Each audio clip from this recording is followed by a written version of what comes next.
Hi everybody, my name is Dr. John Douillard. I'm the founder of lifespa.com, where we prove the ancient medical wisdom of Ayurveda with modern science. I'm the author of 7 Ayurvedic health books and fitness books. I wrote one book called Body, Mind, and Sport back in 1994, where we actually did and wrote about some of the research that we published on the difference between nose breathing and mouth breathing in exercise. I was fascinated by the runner's high zone peak experience that I had a glimpse of when I was competing as a triathlete.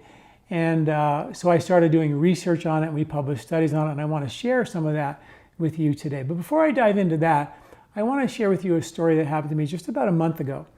I was coming into a restaurant and coming out of the restaurant with a handful of elderly folks.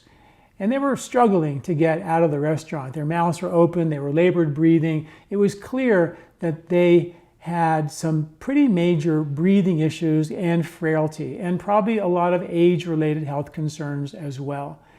And I looked at them and I said, boy, nobody told them that if they would just breathe like 5 or 10 minutes a day, an antidote, this tendency for us to sit and cause a weak and dysfunctional diaphragm, that they could have reversed their heartburn, their GERD, their reflux, because studies show that strengthening your diaphragm with breathing techniques in about 15 different studies have shown to reverse heartburn, GERD, and reflux.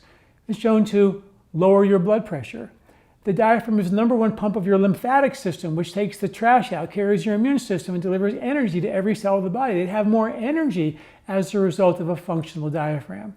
Nobody told them that if their diaphragm was working properly with a little bit of exercise, and I'll teach you some of those techniques today, that the diaphragm pumps this cerebrospinal fluid into their brain chemistry and activates the brain lymphatic and glymphatic systems, which dump like 3 pounds of trash and plaque out of your head every year while you sleep. And studies show that if you don't have a good functional diaphragm and the brain lymphatic system is not draining, it's linked to anxiety, depression, cognitive decline, inflammation, infection, and even autoimmune concerns, and much, much more.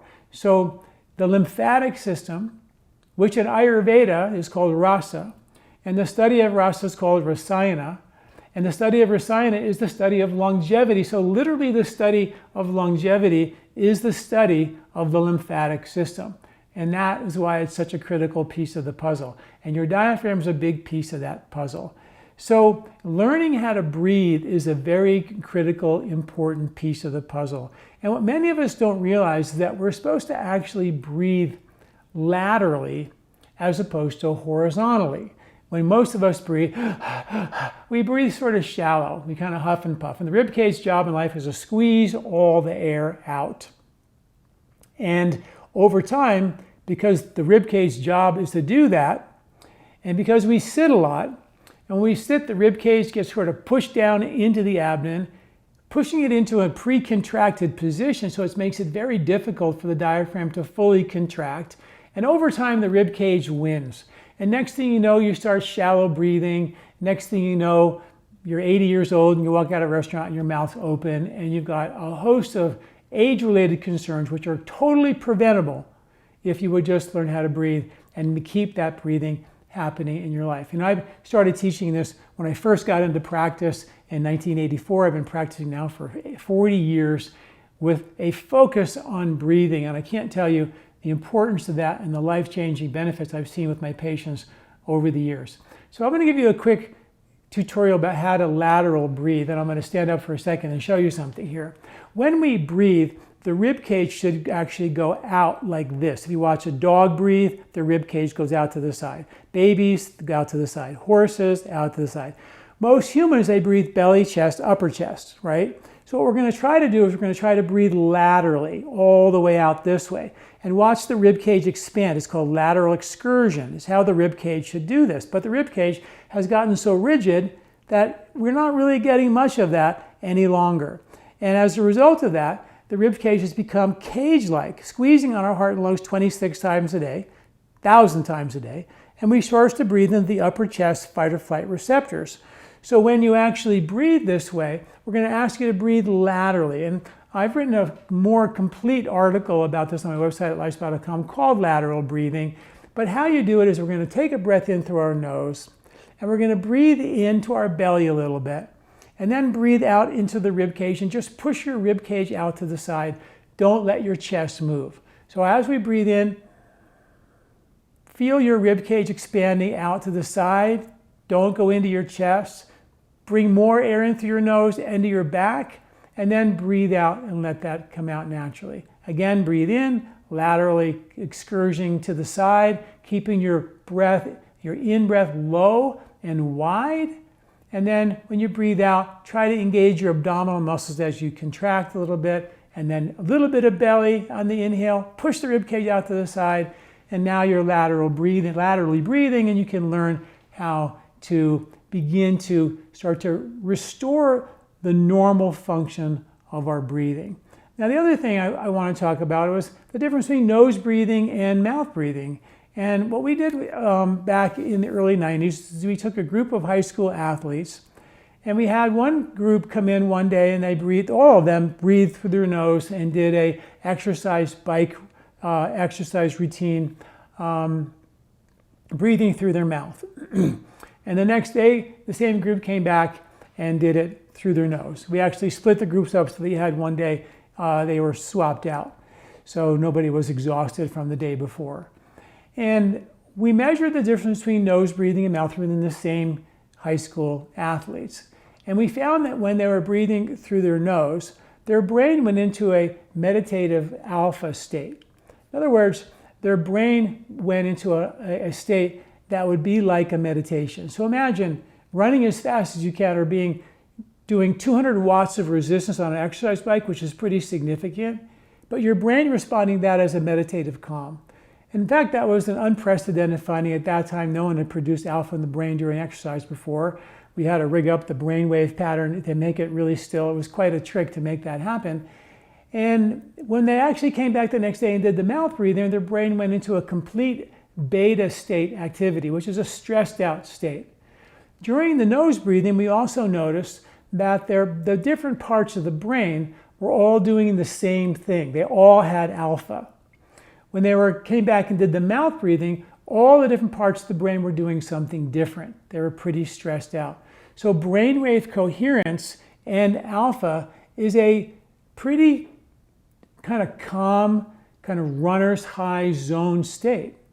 And what was even more cool is we actually measured the fight or flight nervous system and the parasympathetic nervous system. And normally during exercise, the fight or flight nervous system goes to 100% because you're under stress, and the parasympathetic calming system goes to 0.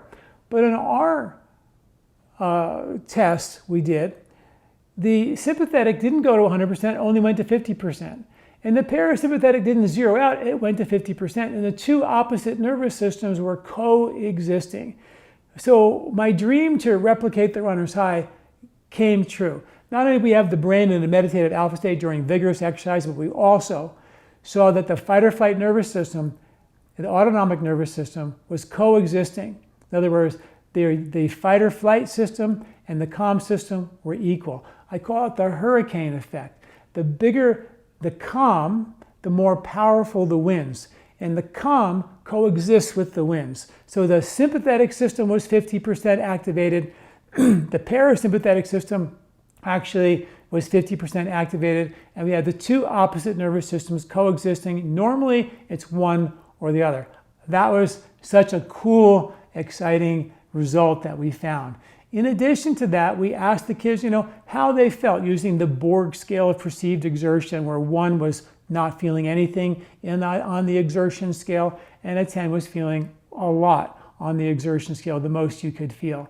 When they were mouth breathing, they were all pushing 8, 9, and 10. And when they came back the next day and did the nose breathing, the average was 4 out of 10. So imagine you're competing, right? And you're running next to a guy. One guy's huffing and puffing through his mouth, producing beta brainwave activity. The other guy's breathing through his nose. His perception of the exertion is a 4 out of 10. The other guy's a 10 out of 10. Who's got the competitive edge? And then the final thing I'll share with you is that we actually measured their breath rates. We measured many other things as well, heart rate, blood pressure, and they all were improved with nose breathing versus mouth breathing. But the breath rate was phenomenal. We actually measured their breath rate when they were mouth breathing, and they were breathing on average at 48 breaths per minute. When they came back the very next day, on average, the average breath rate was 14 breaths per minute. Now, the average breath rate for folks at rest, really, is about 16 to 18 breaths per minute. So imagine running as fast as you can or being on a bike at 200 watts of resistance, breathing 2 to 4 breaths per minute slower than most of the folks are sitting in their chair watching this video. So the old adage that we are limited in a lifespan by how many breaths we take, and the longer and the slower we breathe, the better. The longer and slower we breathe, the more we allow the body to be comfortable with carbon dioxide. And carbon dioxide is what actually triggers the release of the oxygen into your tissues. So if you have hyperventilation or shallow breathing or mouth breathing, you're blowing off excess carbon dioxide as you're not even using the oxygen you're breathing in. One study showed that 75% of the oxygen shallow breathers breathe in, they breathe right back out unused, and they blow off excessive carbon dioxide. So what happens is the oxygen levels go high, CO2 levels go low, and that's the perfect storm for anxiety, which is why when people have anxiety, they put a paper bag over their mouth and they rebreathe the carbon dioxide, and that brings the CO2 levels up and calms them down. And that CO2 level is also telling the body to release the oxygen from the hemoglobin and dump it into your tissues. And many of us, unfortunately, are walking around with tissue hypoxia because we have slowly become shallow breathers. Every stress that you've experienced in your life changed how you breathe. And that breathing, that stressed version of breathing, becomes normal to you very quickly. Next stress comes along, take a shallow breath, and that becomes a little bit more normal. 20, 30, 40 years of that, you're breathing completely different in a stressed way without even realizing it.